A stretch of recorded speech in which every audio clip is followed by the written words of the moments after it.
When teachers engage in intentional and ambitious efforts to build vocabulary and content knowledge, they support students' literacy learning. In this classroom, the teacher prepares to teach specific vocabulary words by selecting Tier 2 and Tier 3 words from literature, informational texts, and from content area curricula. Teaching vocabulary is important because if students don't know what the vocabulary words mean, they're going to have a hard time comprehending what the story is about. And also, if we're doing a read aloud and they don't understand the concept, then they're going to have a really hard time discussing that concept. So if I want to teach vocabulary, I try and find books that have a broad range of vocabulary in them, specifically words that I think students won't already know. And then if I'm teaching an informational text, I find books where they're using those words that have that same content. So I have one book called Upstairs Mouse, Downstairs Mole. One of the vocabulary words that I thought was important in this text was tidy. One of the chapters discusses a lot about how mouse and mole like their homes tidy. And I thought that since how that whole chapter was about clean and tidy, that students would really need to know what that word means. So I would teach the word tidy before I read the chapter. And then I also found some other vocabulary words that I would just teach while I'm reading. For example, damp.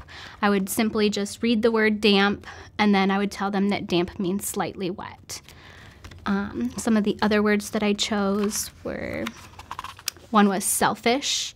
I would quickly just define that word within the text and say, selfish means thinking only about one's own self. I'll use vocabulary in the classroom, like if we're cleaning up at the end of the day, I might say, make your space tidy, and then kids will start using that themselves. It's good to figure out your child-friendly explanations before you start reading, because sometimes it's very tricky to figure out how you want to explain it right on the spot. I found these child-friendly explanations just by reading the text and then trying to find a simple way to define that.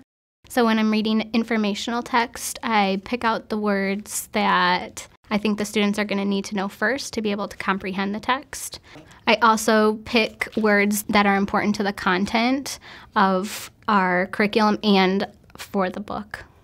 In my informational book, I chose the word beam, and beam has to do with light, but it also has another meaning, so we would make sure that we discuss what a light beam is compared to what a balance beam might be.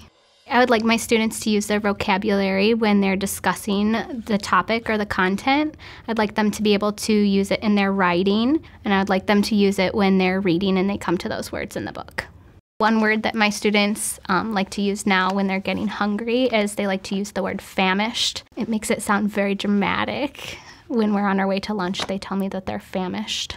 I worry about teaching vocabulary right now because it's just going to get trickier as the students get older and the harder books that they start to read. So it's good to start teaching it at this young age so that their vocabulary increases as they increase in age.